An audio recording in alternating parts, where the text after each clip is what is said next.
This video is brought to you by sellcashier.com. If you're trying to upgrade to the new generation iPhones or the new S21 Ultra and you have an iPhone, Sellcashier will actually directly buy your used phone at a relatively competitive price point. It's simple, fast, and secure. Check out the description for more details.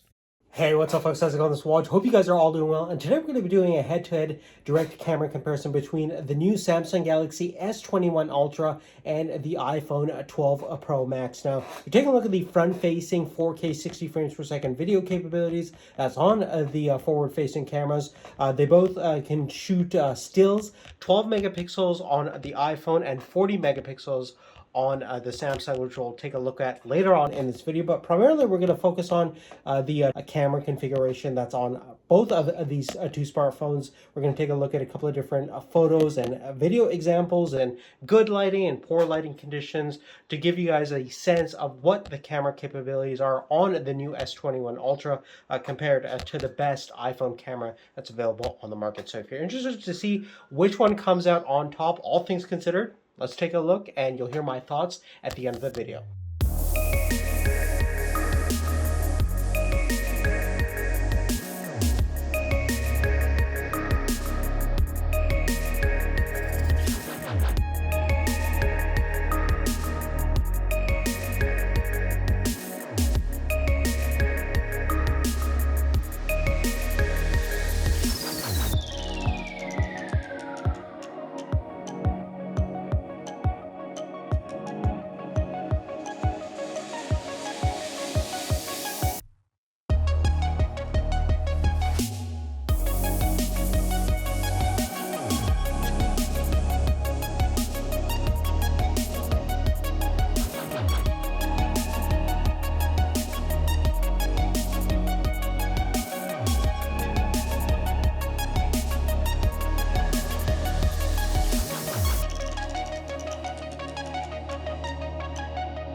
Now, I just want to do a quick little summary of the performance results we're getting out of the S21 Ultra.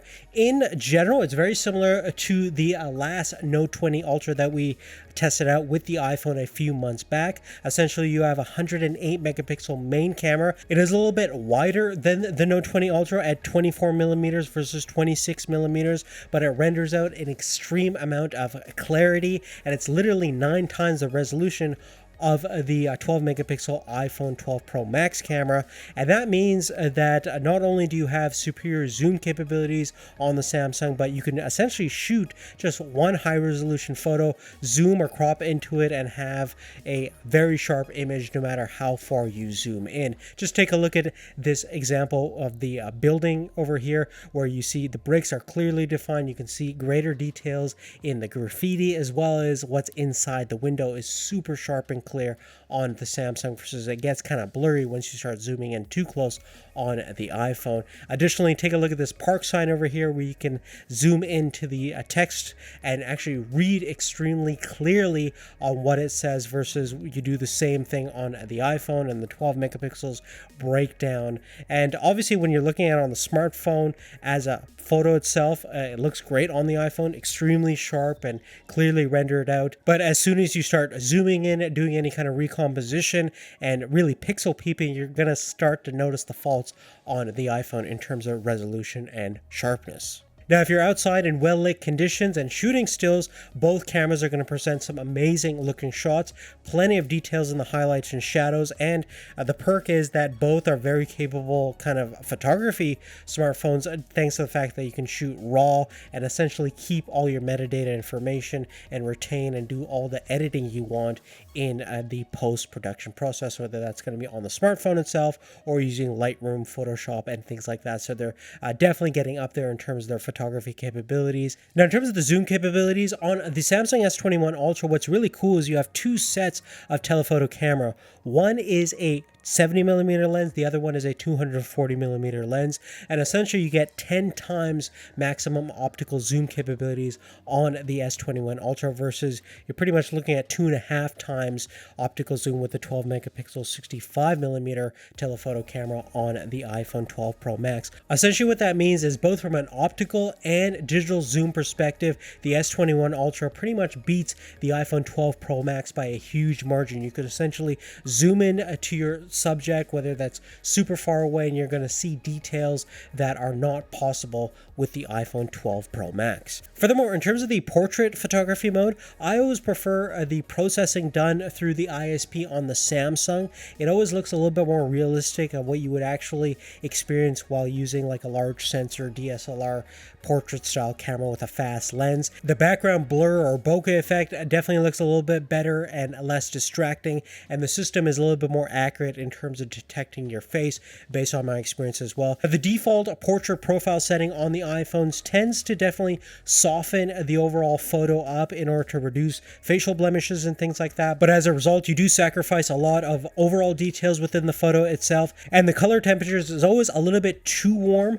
Certainly doesn't portray the most realistic image, which is more closely rendered out on the Samsung. However, like all the camera modes, you can easily adjust all these settings either in pre or post production to get whatever look that you're specifically going for. Now, in terms of the actual low light capabilities in night mode, I do have to say again, the Samsung has an edge up in terms of rendering out a little bit more information both in the shadow and highlights based on the shots that we're going to see over here. Here we have an alley shot, and if you take a look in this distant corner on the ground in the shadows, we can certainly see more details on the S21 Ultra compared to the iPhone. Again, you could probably bring out some of these details later on in post, or if you're shooting in RAW, bring it into Lightroom or Photoshop or anything like that.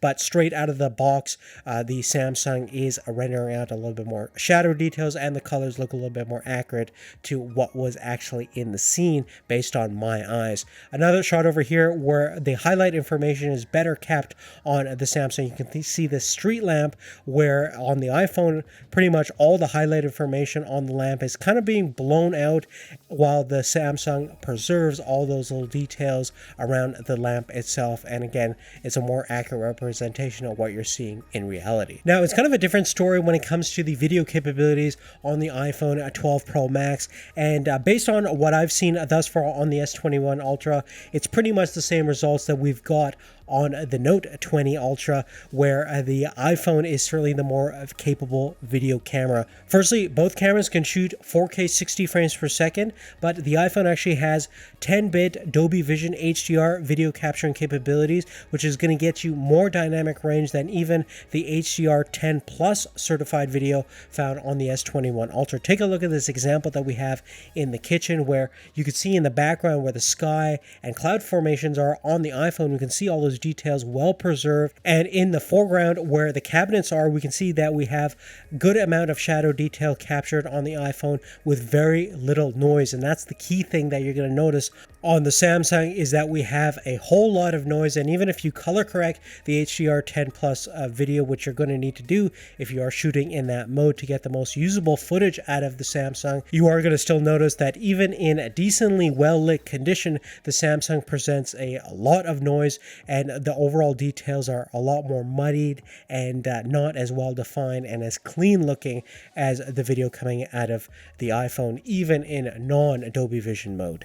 Now, importantly, if you are going to be using the 10x optical zoom function in video mode and you're using it handheld, you are going to see a lot of rolling shutter and quite a shaky looking image, even with slight hand motions, due to the fact that you're so zoomed in. And even though you have optical stabilization, any kind of micro movements is going to be magnified at that zoom range, especially in 4K 60 frames per second. So you probably want to stabilize the shot using a tripod or something like that if you tend to use this function in video mode. Now, given the fact that the S21 Ultra has the 108 megapixel megapixel stills capability. It's great in terms of running out more details for photos, but for videos, it's definitely a downside because essentially you're going to attract less photons onto the sensor itself because the pixels are a lot smaller than the 12 megapixel camera on the iPhone 12 Pro Max, which actually has the largest main camera sensor out of all of the iPhone 12 lineup. And that means the 12 Pro Max is going to be a monster when it comes to low light video performance. And compared to the S21 Ultra, which has to crank its ISO a lot higher in order to get the right exposure, which is going to definitely introduce a lot more noise and kind of muddiness to the video footage. The iPhone looks extremely clean. We see a lot of details preserved in the foreground and background, better color rendition. The only kind of weakness you can point out is that we do have a decent amount of lens flaring happening with the iPhone, but that's kind of to be expected given the fact that this scene over here is so dimly lit, and anything bright like a car headlamp is definitely going to shine some flares on to the lens itself. But in terms of rendering out the actual image out of the entire scene, it's head and shoulders above the video capabilities of the S21 Ultra. But really on that, guys, that's really it. Definitely love to hear your thoughts in terms of which camera you guys would prefer based on our side-by-side comparison. We're also going to be doing a battery life comparison between these two. You'll find that in the video description down below once that video becomes available. Big thank you to you guys for all your support, and if you like this video, please give us a thumbs up and subscribe if you haven't already. We'll see you later, and thanks again. Now, if you're looking for a simple and fast way to get rid of your used iPhone without dealing with eBay, Craigslist, stuff like that, check out sellcashier.com. For years, they've been purchasing iPhones from all the major US carriers. They currently only operate in the United States, but you can simply select what type of phone you have, select the memory capacity, as well as the overall condition of your phone, and you're going to get a competitive quote. And if you're happy with that, you can ship your iPhone directly to them and get paid. For more details, visit sellcashier.com. It's simple, fast, and secure.